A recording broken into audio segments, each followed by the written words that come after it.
So before we begin in terms of your platform and your purpose and your passion, there is a link in our bio with a handout, which is both step 1 and step 2. So tonight is step 1 on picking your platform, and then step 2 is next week on promoting your platform. So if you wanted to click on that and take a look at those and go along with me as I go through this process, or you can wait until the end and just take notes now. So grab your pen and paper, because I'm gonna try and get as much as I possibly can into this workshop so that you really have a lot afterwards and a good starting point and some things to work on. So first of all, let's talk about what is a platform and why is it important, right?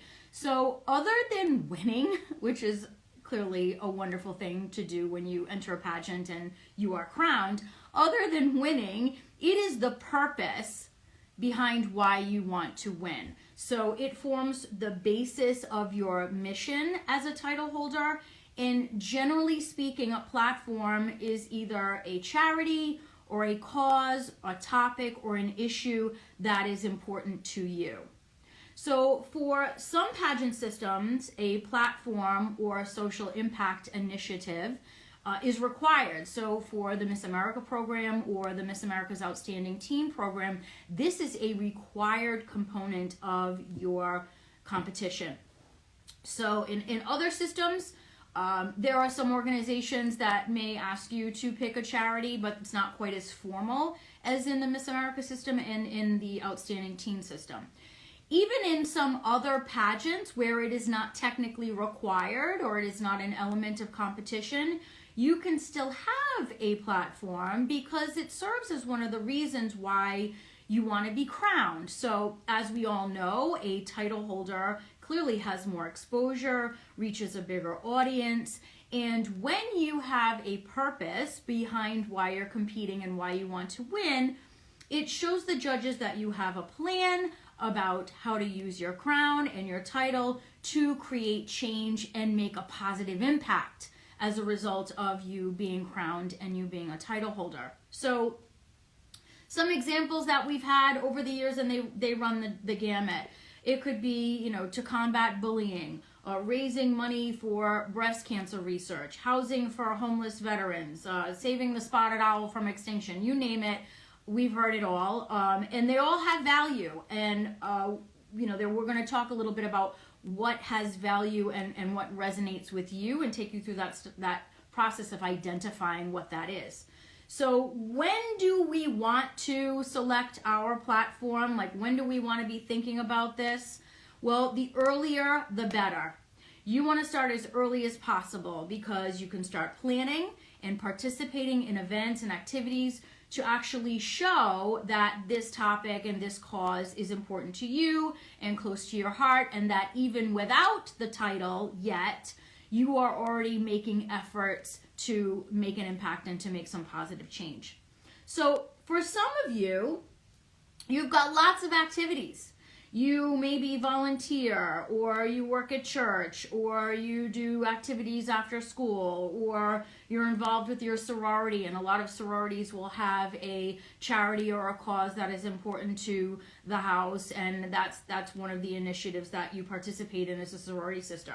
And so you may have lots of choices, and maybe you're here wondering, okay, well, there's like 3 or 4 things that I like to be involved with and that I contribute to, whether it's in time or a treasure or a talent, and it's very difficult for me to narrow it down. So I'm cautioning you, because one of the things that I'll warn you about is when you have a bunch of activities that are important to you, that can sometimes hurt you rather than help you. And I'll talk a little bit more about that in a second. But for some others, maybe you've been busy with sports or school or work, or being a great athlete, or helping out at home, or you have other obligations, and you need some tips on how to sort of discover your why and discover what your purpose might be. So either way, this is going to help you. So what makes a great platform? There are 3 things that make a great platform. And that is, one, it needs to be easy to understand. If it's too complicated, or you have more than one, this is what we're talking about, I have a lot of these interests, and you're like, oh, well, I love this, and I want to save the spotted owl, and I also want to stop kill shelters, and I also want to promote healthy eating, and I also want to combat anxiety and depression. If you've got too much, more than one, it's going to be difficult for you to explain all of those and your process and your commitment in the short amount of time that you have for an interview. Even if we take the longest interview, typically that there is, which is the Miss America interview, which is 10 minutes, and Outstanding Teen is 8, your platform is only part of that. You know, you have current event questions that serve as the basis of that interview, you have personal questions that serve as the basis of that interview, and you have your social impact initiative that's the basis. So if you split that 10-minute interview into 3 different sort of topics, you're still looking only about 3 minutes. That's not a lot of time. So it's important that you laser focus on your platform and make it easy to remember, because now your platform is going to be something that those judges are going to remember you about. So you want to make it easy for them to understand and assimilate that in a short amount of time. The second thing you want is for easy to remember. So if it's too vague or too broad, not only are you likely to sound like you have the same platform as somebody else, but it will be forgettable because 8 of you have the same platform. Or it's not specific enough for it to stand out and make an impression. So the specificity piece is very, very important. When it's too vague or too broad, we'll talk about some of those other issues in terms of implementation later on, and in part 2 about promoting your platform. So the broader it is, even though it may seem like, oh, it's easier for me to talk about, actually the harder it is to implement that. So it's very important to be specific. The third thing that makes a great platform is making it easy to execute. So if your platform is too big or too difficult for you to carry out logistically or financially, you need to scale it back and either work with us to find more viable alternatives or make it more specific and narrower so you can execute it. And I'm going to give you an example of that in a minute. So I want you to be mindful too with respect to this execution piece and you executing your platform. And what I mean by execute is taking steps in order to actually effectuate change or spread your message or host a fundraiser and so on and so forth. You have to be mindful, no matter what competition it is, that most of the time your platform itself, the what, is not an element of competition. And I'm going to qualify this. In Miss America, your onstage pitch about your platform is 15% of your score. But you are not scored on the platform itself and the contents of the platform itself and or what you have done in order to execute that necessarily. So while they're related, yes, there is not a standalone component in terms of what is the value of your platform. So I want you to keep that in mind, because I know it can be tough, especially as you get closer to the competition, balancing your time, balancing your budget, all those other things, the pressures of competing. And you need to keep that in mind when you are selecting your platform to make sure that you're not burning out and using all your time in the platform. So if it's going to take you 200 people and 200 hours and 50 people to execute your plan, it's too big. So don't make the platform your full-time job. You're better off actually spending hours on your interview, which is graded, than spending 200 hours on a platform. So you've got to scale it back, make that time commitment in terms of what it takes to execute that platform workable for you. So I'm going to give you an example here. So let's assume that you're hearing what's happening in Ukraine, you feel terrible, you want them to have supplies. You could collect all the supplies yourself, you could rent the plane, you could get security, you could take the plane to Ukraine, you could try to find the people and drop it all off. Major production, who has that kind of money, who has that kind of time? Or You could find an existing organization that is supporting the efforts in Ukraine and then work in conjunction with that organization. Far easier, far more simple to execute, same end result. Ukrainians getting supplies. So you've got to be thinking that through, and you do not have to reinvent the wheel and come up with some brand new concept. You can align yourself with an organization. So I want you to keep that in mind. So for all of these 3 points, easy to understand, easy to remember, and easy to execute, they're all very important. So now let's get to what your platform could be. Next Sunday, we're going to talk about how to execute it, but let's focus on the what for now. So grab your pen and pencil. Let's get right to it. So you're gonna start to take some notes, because I want you to do some thinking while we are doing this workshop, so that by the time that we've ended, you have a really good sense of some great options for you, and it'll make you easier to choose that process. So let's start with you. I want you to take a look at your life right now, do a little self-assessment, and look at what is important to you. And you, as I said, you may already have something that is important to you, a charity that you've been volunteering for, a church group, or whatever it is for many, many years. And so this may be easy for you. But I want you to look at what's important to you, where you volunteer, what you do, what your focus is at school or at work, and maybe some of your hobbies and your personal interests. And of those, I want you to determine whether anything could potentially be related to a health issue or a medicine issue, anything related to economics or finance, any social issues that affect you personally, whether you're involved in the arts or in dance or in sports, anything like that. So I want you to first consider your life as like this circle, and look at some potential issues that affect you personally in your circle. And again, looking at your volunteerism, looking at your school and your work, looking at your hobbies and your personal life. Now, if you're like, well, there's really nothing that comes to mind, then I want you to sort of expand that circle, and now I want you to look at your family and friends.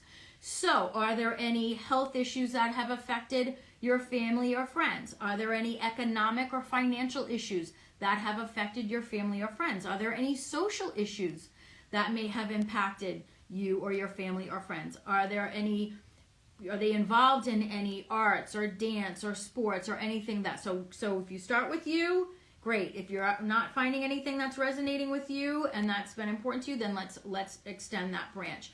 Ideally, we want to create a personal connection between you and whatever it is that this causes. And even if it's one step removed, that's sufficient. So let's assume that you have a brother or sister who's handicapped and uses a wheelchair. You have undoubtedly seen some of the struggles they have with access to places and getting involved, or maybe they are involved with the Special Olympics, or there are some other issues, and you've seen that and you've participated in that with them. You've gone to see them and the value of that organization. When you have a personal connection, now it makes that platform real, and it also explains why you've chosen that topic. So to the extent that we can start with either you or someone close to you, that is ideal. So I want you to write down a couple of those topics or charities that are either affecting you and your circle, or one step removed, affecting your family or your friends, and write that down. Now that you've sort of narrowed those issues down a little bit, and maybe you should prioritize those, like 1, 2, and 3, and the one that sort of resonates with you the most to the one that's a potential possibility. And some of these questions that I'm going to ask you later on down the road are maybe going to help you narrow those down a little bit and make your choice a little bit narrower. So if you've got 3 right now, we might be narrowing it down to 2, to 1, or maybe at the end of this you'll be able to identify just 2, and then you can pick from there. So now I want you to think about, if I choose this particular issue or this particular topic, and again, it could be maybe you've been involved in theater, and I'm gonna pick actually the performing arts as sort of a sample for this as we go through this, because I did theater as a child and I did television as a child. So I'm gonna pick the importance of performing arts so that I can walk you through that as we go through this process. So what you want to ask yourself with respect to this topic that is involved in your life is, who or what am I targeting? In other words, who am I speaking to? Who do I want to reach with this particular issue? And you may not know that yet, but this is something that's very important. So you might want to write down now sort of who your target audience is. So if we're going to talk about the arts and the importance of performing arts or even visual arts, are very, very important. The group that you're targeting may differ, and you may have a couple of options here. You might want to target actual students and encourage them to get involved in the performing arts or in visual arts. You may want to target school administrators to get them to add visual arts or performing arts programs to their schools. You may want to talk to the school administrators about giving credit or extra credit for performing arts or for visual arts programs. You may want to talk to state legislators or government leaders about making a performing arts program mandatory in a school. So you've got, even though performing arts or visual arts may be your overall topic, you have a number of options in terms of who you can target for that. So I want you to write those down now and sort of think about, okay, well, who are some of the options? Who are some of the people that are involved in the performing arts, that are responsible for the performing arts, that may benefit from the performing arts, and write those down because those are important. We're going to talk about those later, even more in part 2 about the how. Now, with respect to your target, let's assume that for the sake of argument, I want to target school administrators, and I'll switch this up to give you some examples.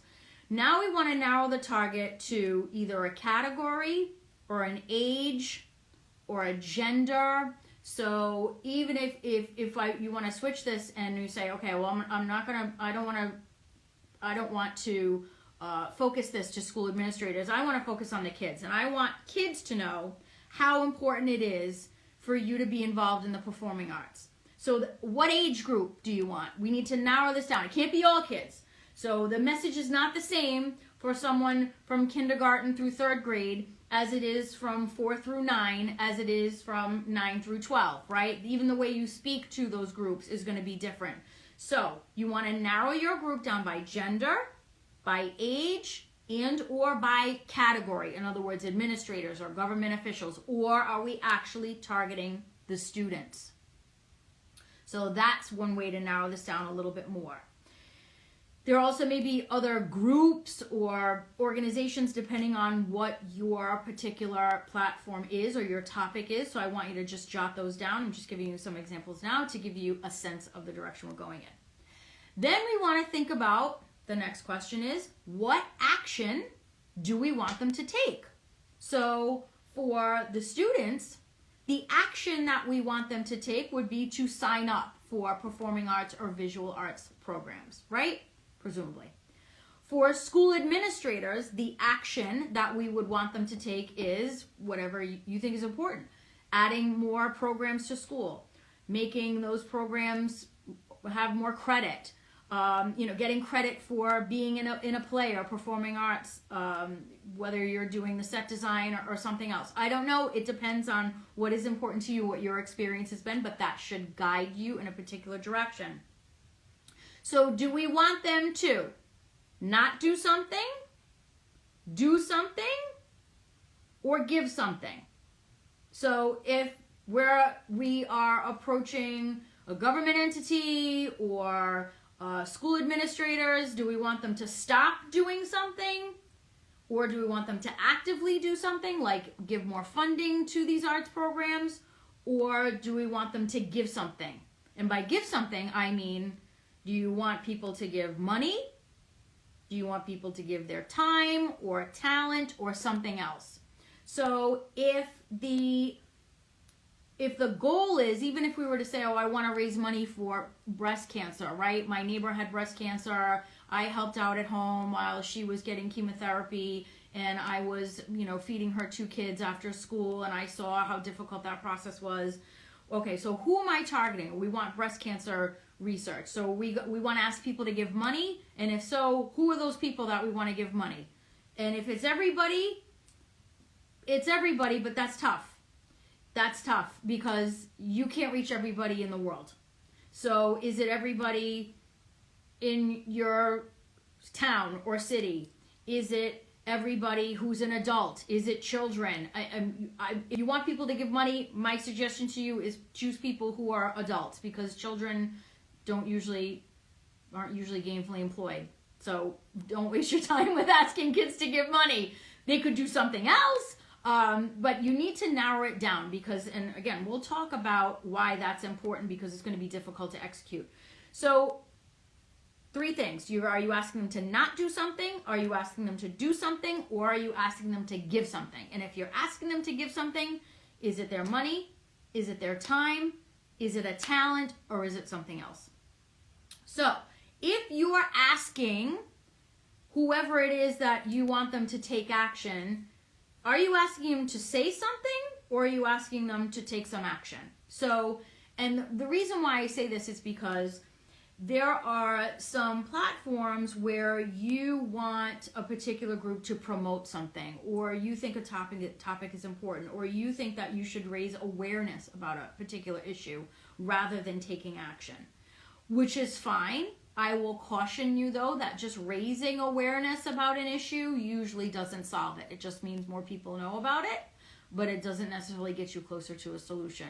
So you may want to marry awareness with some sort of a quantifiable solution. So very important to do that. So now that we're thinking about who we want to target in terms of who you're speaking to, who you're trying to get to do some action, now we have to think about, well, what group benefits from this?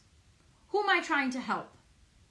So think back maybe on your original, either your original topic or your original charity, so that you're actually seeing and writing down the group of people or the program or whatever it is that you're trying to help.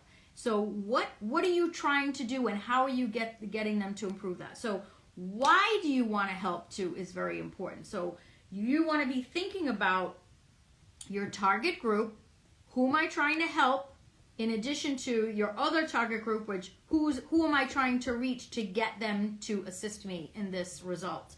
So you've got sort of 2 targets: your group you're trying to move, and then the group you're trying to help with that movement. I hope I'm being clear on that. So you want to be thinking about the benefits. So let's think about, okay, if I do talk to, let's use the performing arts again, school administrators about the value of performing arts, who am I helping? Well, you're helping the students, really, and you're helping the school. Why? I happen to know this because there are a lot of girls who do find performing arts and visual arts very important. There is a much lower dropout rate when students are involved in visual arts and performing arts, and a much higher college acceptance rate when kids are involved in the visual arts and performing arts. And visual arts certainly helps with certain cognitive skills and problem-solving skills, very, very valuable. Performing arts helps with team building, accountability, responsibility, all sorts of great qualities. So those are the benefits. Very important to list that. We're also going to get into that in part 2 in terms of the benefits and why it should be important to not only you but to other people. So those are the benefits, and you want to keep your eye on what those benefits are, because as you are developing your platform, you want to sort of always be testing, like, okay, is what I'm thinking about doing, the people that I'm targeting, is that actually going to result in the benefit to this group? Is the correlation and the connection there? So it's very important to keep that in mind. And then we want to talk about, lastly, why you want to help. So that's again, sort of going back on that connection, that original connection. And what result do you want to see? This is important. When we talk about a result, and let's talk about the performing arts here, if we're going to target the kids, then the result that you want to see would presumably be more kids getting involved and signing up for performing arts. And then we talked earlier about all those benefits. That's one target. However, if your target is school administrators, then the result that you would want to see is either more performing arts programs or having any. Some schools don't even have a performing arts program. Or 2, giving credit for performing arts and being in a play or doing set design or whatever it is, or whatever other result that you want to see. So there is a different result when your target is the students than it is when it is the school administrators. And then maybe if your target is for government officials, in terms of mandating that performing arts should be required in every school, then the result would be, your end result ideally would be to have every school in your district or your county or your state have a performing arts program. So I know this is a lot. I'm trying to get through this as quickly as possible so that you can start to flesh out some possibilities. What may happen for you is you may want to do this process separately for the 1 or 2 topics that are important to you. So if you're going to do the performing arts, you might want to say, okay, performing arts if I target the kids. Here's option 2, performing arts if I target the school administrators. Here's option 3, performing arts if I target my state legislators and government officials, and try to effectuate large-scale statewide change. So sometimes the bigger you get, the harder that is. And we can certainly talk about particulars, and we will talk a little bit more about how to do that in part 2. But you might want to go through that process. Similarly, if you have another topic that's important to you, like you have a rescue dog, and so you're all about rescuing dogs and no-kill shelters because your dog Daisy is just the greatest dog on the planet, then we can talk about no-kill shelters. And who do you want to benefit? You want to benefit the dogs. You want to stop people. You want to get them to not do something. You want to get people to stop killing animals in shelters, right? So we want to prevent that. We want people to adopt and make sure that no other dogs get euthanized. So maybe that's your target. And how do you execute that? What is the end result? More dogs alive. So how do we do that? How do we make sure that these dogs are taken care of and there is no need for a no-kill shelter? Maybe you do a dog supply drive so that the cost of keeping these dogs alive is less than what it would cost to euthanize them. So there are a lot of options here, but this should be a starting point for you to look at your life, pick out a couple of topics or causes or charities that you're either already involved with or that already exist. Look at the group that you're targeting. Who are you speaking to? Who do you want to reach? Then you want to narrow that down even more by, as I said, by gender or by age or by category or by all 3. Then you want to think about what action do you want them to take? Do you want them to do something, not do something, or give something? And then break that down. Do I want them to say something or do something? If I do, what is it? Or do I want them to give something? Is it money, to raise money for research and fundraising? Is it time? Is it talent? Is it something else? And then identify who you want to help and what you want the end result to be. And that will help you go through those steps. So the next time that we talk about this, and I'm glad I did it in under 30 minutes, which was my goal. We're right at about 30 minutes. If you have more questions on this or you want more help, specific help to set up a session, you can always request a session. You can click the link on our bio and request a session, when we would be happy to schedule something with you to take a look at your platform and even to discuss some ideas to narrow that down. We also have tons of free videos. We have some paid interview videos as well that will teach you all the best techniques and tips and tricks for interview. Since you are watching this, use promo code CROWN25. That will take $25 off of all our videos. So you can save quite a bit there if you decide that you do want to watch the videos. And if you found this helpful, would love a shout out. Take a screenshot, say you found it helpful, because maybe we'll do more of these if everyone's liking them. So I want to thank you all for joining. I hope that this was helpful and that you join us for part 2 next Sunday at 7, which is how to promote your platform. So hopefully this will be a little bit clearer for you and you found it helpful, and I will see you all soon. Thank you so much for joining me.